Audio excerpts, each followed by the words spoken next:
Мемлекет башчысы Касым-Жомарт Токаев 2020 жылғы жолдауында аңсаған сәби бағдарламасын жариялап, экстракорпоралдык ұрықтандыруға квота санын 7 есеге көбейтіп, 7 мыңға жеткізуді тапсырған.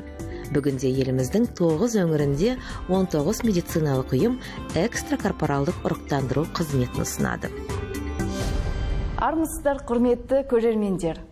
Эфирде аңсаған сәби бағдарламасы және мен Айолым Берікбол қызы. Өткен бағдарламада эко алдындағы күйзеліс кезіндегі ерлер тарапынан қолдау туралы тақырыпты жалғастырамыз.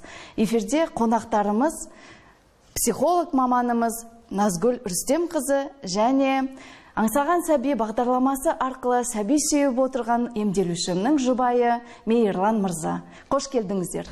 Сау болыңыз. Ішкі жан дүниесінің күйін бақылау керек, көңілін көтеру керек. Тура бір достарымыз да болды, біздің бүкіл әлемге жар салып барды, 2 рет, 3 рет барды, бірақ болмай қалды. Бәрі бір күнде сәби сүйіп, бір күнде үйленіп, бір күнде мысалы үйлі болып атқан жоқ қой. Біздің енді қабылдауымызға келген әр пациентке біз эко арқылы оң нәтижеге жетудің өзі 100% гарантия бере алмайды деп айтамыз. Бірақ білетіні бар, түсінетіні бар, түсінбейтіні бар. Оң нәтижеге жетсе, жақсы, әрине бірге қуанасың, бірге қуанышына ортақ болып отырамыз.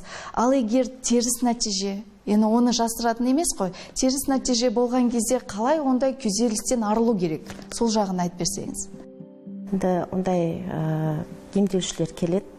Мен ең бірінші сол тренингтерге қатысып, өздері сияқты қасында өз ортасына қосылады, өзі сияқты әйелдермен сөйлесіп, іштегі мазалап жүрген ойын, мұңын шағып, бірге ортаға салып, бірге соны бастан кешіргені оларға кәдімгідей жеңіл болады. Сол тренингтен қалмай келіңіздер деймін. Сосын ішкі көңіл, ішкі жан дүниесінің күйін бақылау керек, көңілін көтеру керек, өзін жұбататын, ұнайтын нәрселерін жасау керек, жақсы ұйқы, дұрыс тамақ, белгілі бір режим, енді адамды кішкене еңсесін көтеретін нәрселер, спорт болсын, немесе өнер. Бізде тамаша сабақтар жүреді, арт-терапиямыз бар, ертегі терапиямыз бар, сосын тоқма арқылы вязание терапия дейді. Сол сабақтарымыз бар, соған қатысса, кәдімдей бойындағы үрей, қорқыныш, стресстен кейінгі көбінің несі түсіп қалады ғой, өзіне өзі сенімі түсіп қалады. Кәдімдей бүкіл ішкі дүниесі бәрі минусқа кетіп қалады да. Емделушілердің тарапынан түсініспеушілік болады, мысалы дәрігерлерді кінәлайды, одан бөлек үйдегі жолдасын да кінәлап жатады, туған туысқандары болса, мысалы, ол себебі ішкі дүниесінде болып тұрған бір күйзелісті шығарамай, кез келген адамды кінәлі қылып санауы ғой. Сондай жағдайда қалай сіздер бір қол ұшын беріп көмек көрсетесіздер?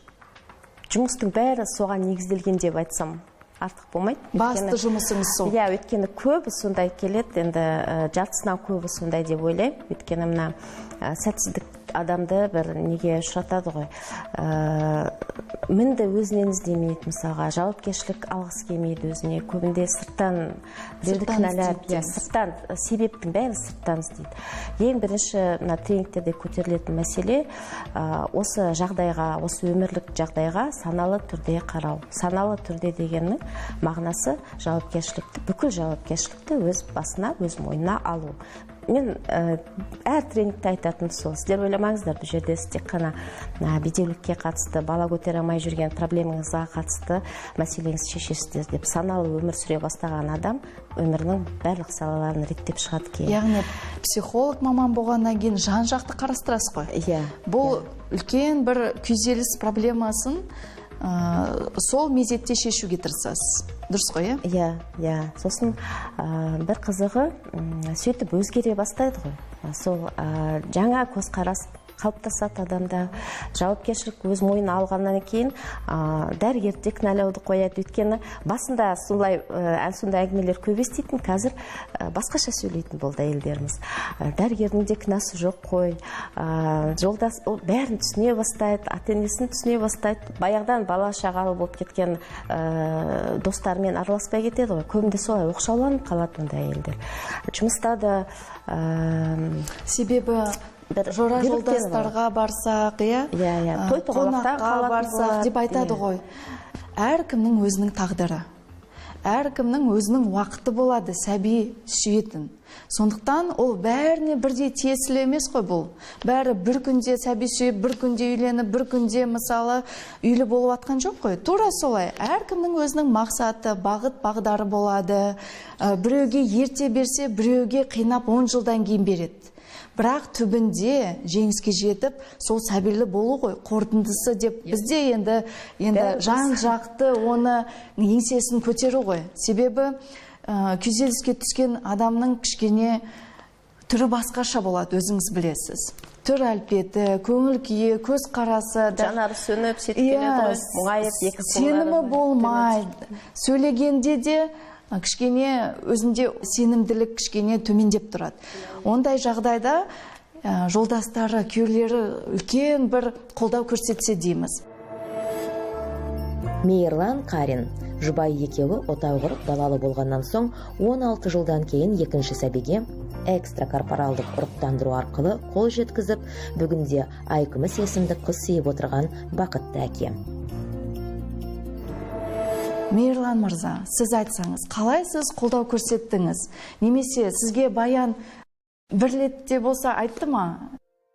Сіз кінәлісіз осы сәби сүйе алмай жүргендерімізге деп. Жоқ, бұл жерде жолдасым ондай нәрсе айтқан жоқ. Керісінше ол кісі өз-өзін кінәлады. Себебі қазір негізі былай ғой, сөзін ашығын айтқан кезде біздің халықтар эко не екенін білмейді, тіпті ше. Экоға не үшін бару керек екенін де білмейді мысалы. Енді мен өзім осы салаға жақын болғаннан кейін экоға баратындар, ол әйел адамдар мысалы екі себепте болады. Ол бедеуліктің жаңағыдай туа біткен бедеулік, болмаса уақыт келе біткен бедеуліктер болады. Ер адамдарда ол жаңағыдай ұрығының сапасының төмендеуінің кесірінен да. Дұрыс қарамай денсаулықтарына. Бұл жерде бала көтере алмау, қандай әйел адамда ответственность болады, мінде жауапкершілік, тура сондай жауапкершілік ер адамда да болады. Бірде дейсіз ғой, сонда ерлі зайыпты бірге жауапкершілікті алу керек, е? Бірге баланың болмаған ол жаңағыдай айтады ғой, у медали из две стороны дейді. Әр нәрсенің ол екі жағы болады. Ол бір жақтан болу мүмкін емес та, ол деген. Қандай жерден жақсы болсаң да. Сол үшін мысалы сондай жағдай пайда болды ма уже? Ондай жағдай пайда болғаннан кейін оны бірігіп көтерген жүк жеңіл дейді. Сол үшін оны бірге көтеру керек. Мысалы, даже мен сізге айтайын, мысалы, мен сіздерге бізде келіп енді көтердік қой, Алла шүкір, қызымыз бірге толып жатыр. Үлкен қызымыз бен кіші қызымыздың арасы 16 жыл. Одан кейін қанша досымыз келіп жатыр осы. Сіздің клиникаға көбі келіп жатыр. Сіздерге қарап сенім артып отыр ғой. Иә, олар мен сізге айтайын, мына бұқаралық ақпарат құралдарынан, немесе әлеуметтік желілерде эко туралы мүлдем ақпарат жоқ. Бұл кәдімгі мынандай сарафанный радио сияқты. Мен мақтайып, олар бізден көреді де келіп жатыр. Дәлелдеп отырсыз ғой, сәбиіңізді көрсетіп. Ода тұрған еш нәрсе жоқ. Одан кейін бала көтергенде тағы бір мен достарымнан естігенім, олар бүкіл жұртқа алталашқа жар салып барады екен. Біздер экоға бара жатырмыз депші. Ал бала көтергенде, жаңа былай ғой, негізі баланың болуы да болмау бір Алладан. Бірақ қазақ айтпақшы, бұл әрекет қылмасаң берекетің болмайды. Сол үшін де әрекет қылу керек та оған деген. Мысалы, тура бір достарымыз да болды, біздің бүкіл әлемге жар салып барды, 2 рет, 3 рет барды, бірақ болмай қалды. 4-ші рет жолдасы айтпай барды, жаңағы, ешкімге айтпай барды, бала көтерді қазір. Жақын арада босанды. Яғни жасыру керек деп ойлайсыз ба? Жоқ, жасыру керек дегеннен кейін баланың жатырға тұрмауының бірі, ол жаңа әйел адамның күйзелісте болуы, стрессте болуы. Әйел адам не үшін күйзеліске ұшырайды? Мысалы, достарын айтады, туыстарын айтады, жолдастарын айтады, құрбы-құрдастарын айтады, өз жұртын айтады, жолдасының жұртын айтады. Сосын бұлардың барлығы жақсы жаңалық күтеді. Бұл кісі сосын ойлайды, енді мысалы, ол сол үйдің бірінші келіні или болмаса жалғыз келіні болуы мүмкін. Немере туалатын ше. мысалы. Енді ол қалай айтсам болады, басқа біреудің сенімін ақтамаймын деп өзінің күйзеліске ұшырайды. Дұрыс. Ал когда бұл кездеседі. Өзімен өзі де болса, ешкім ешнәрсе, орыстарда айтады ғой, твои ожидания, твои проблемы деп. Ол сенің басыңа келген нәрсе, ол ешкімді қатты айтқан кезде ол ешкімге келіп соқпайды ол. Сенмен 1-2 секунд қасыңда отырар, 1-2 күн, одан кейін ол әркімнің өзінің жұмысы бар. Сол үшін бір жаққа келе жатсың ба, бірдеңестерін планировать ет, жаңағыдай жоспарла, бірақ ешкімге айтып, ондай керек жоқ. Болғаннан кейін, мысалы, даже мен жолдасым көтергеннен кейін, бірінші апта, тіпті 3 күн сізде жатты, емханада жатты, одан кейін бір апта үйде жыбырламай жатты. Одан кейін бала болды, уже көтерді дегеннен кейін 2 ай тіпті өтірік айтып барсам болады, үйге қамап қойдым. Кәдімгі жұмысқа кетем, есігін кілттеп кетем, доставкамен тамақ заказ береді, доставкамен жыбырламайды. Себебі біздер 5-ші қабатта тұрдық та, тұрып жүру уже жаңағыдай, енді көп түспесін дедіңіз ғой енді. Басына тигеннен кейін оқисың оны. Өзің естейсің, көресің, сұрайсың, қалай болу керек деп. И бәрі жақсы болып көтеріп, баланың да тіпті жынысы анықталғаннан кейін, андай ғой, күйзеліс болмау керек та мүлдемші. Ол даже экода емес, даже мына табиғи көтерген кезде де ол балаға кері әсерін береді да ол деген. Сол үшін мен айтарым, ер адам, әйел адамның бұл жерде опорасы, главный опорасы, главный жаңағыдай ең басты жаңағы қолдаушы бұл ер адам. Егер ер адамы артқа тартып, ер адамы жаңағыдай, қалай айтсам болады, жаңағы бір мән бермесе, жеңіске жете алмаса деңіз, жеңіске жете алмас тіпті, қалай айтсам болады, қолдамайды ғой бір, қол сілтей салады ғой, ой қойшы деп, мысалы, қол сілтейді, немесе қамқорлық көрсетпейді. Еле болмаса, тіпті болмаса, даже басқалы ере салам деп те ойлайды. Соны айтам. Ол дұрыс емес нәрсе негізі. Ол жерде кейбіреулер жеңіл қарайды соны.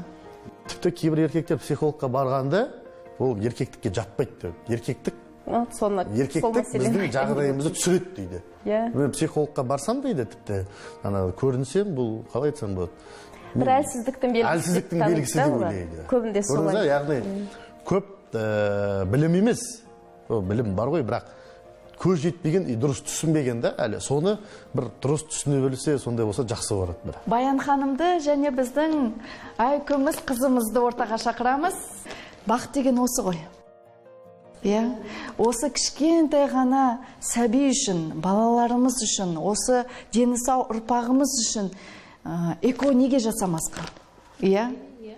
Мысалы, жолдасыңыз және керемет айтып жатыр, қалай сізге қолдау көрсетті.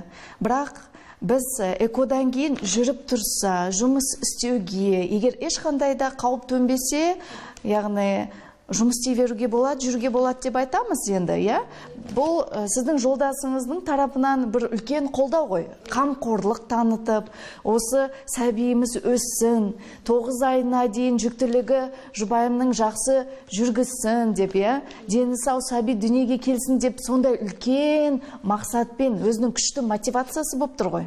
Сонда сенімі үлкен, сонда? Сенім, қолдау. Сосын мен айта кетейінші бір, маған қатты ұнап отқаны, бұл эко мәселесін жан-жақты зерттепсіз. Соны енді сізден үлгі алып, басқа түскен кезде тас түскен жеріне ауыр дейді. Сол кезде басына сізден үлгі алып кеткен сенімдемін енді біздің қалған емделушілеріміздің. Сөзіңізді бөлсем, қай мамандықтасыз? Негізі медицина жақындау сәл. Осы медицинадан 100% демесек те, бәрін білме балам білетінен аш шығар демекші. Бәрін білген адам бұл дүниеде жоқ шығар. Яғни медицинаның асты-үстін болмаса да, негізгі терминдерін, негізгісі түсінесіз. Негізгі нәрсесін білемін, бастапқысын.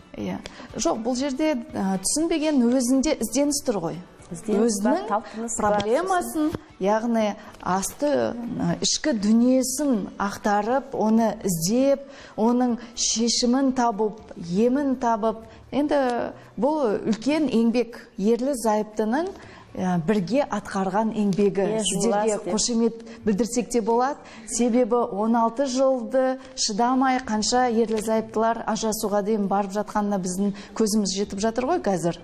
Аралары суып кетіп деп айтамыз, түсініспеушілік болып, Бұндай жағдайда енді бұндай бала үшін ғой, бізде айтамыз қабылдауымызға келгенде. Сіздер барлық күш жігерлеріңізді осы бала үшін деп өмір сүріңіздер. Себебі бала туылғанда бұның бәрі ұмытылады. Жаңағы күйзеліс, қиындықтың бәрі артта қалады. Ешқашан ештеңке болмағандай, әрқашанда осындай сәбилі бақытты өмір сүріп жүргендей болады, иә? Қазір мысалға сөзіңізді бөлейін. Соның бәрі бір түс сияқты болып қалды ғой. Сол кезде өтпейтін уақыт сияқты, мысалы кейде бір нәрсе анализ жаңа пункция бірнеке болған кезде 15 күн күту керек, 10 күн күту керек деген сайын каждый раз қашан болады мына 10 күн, қашан 15 күн өтеді, қашан бір ай өтеді деп уже квотанда бір айдың өзі уже бір жыл сияқты күтесің да. Қазір соның бәрі түс сияқты болып қалды. Огромная разница в официальных данных по мужскому и женскому бесплодию в Казахстане. Более чем в 10 раз обманчиво подталкивает к выводу, что чаще именно женщина виновата в бездетности пары. Но эксперты говорят, что это не так. Доля женского и мужского фактора бесплодия примерно одинакова. Часто встречается двойной фактор, когда бесплодны оба партнера – от 30 до 48% случаев.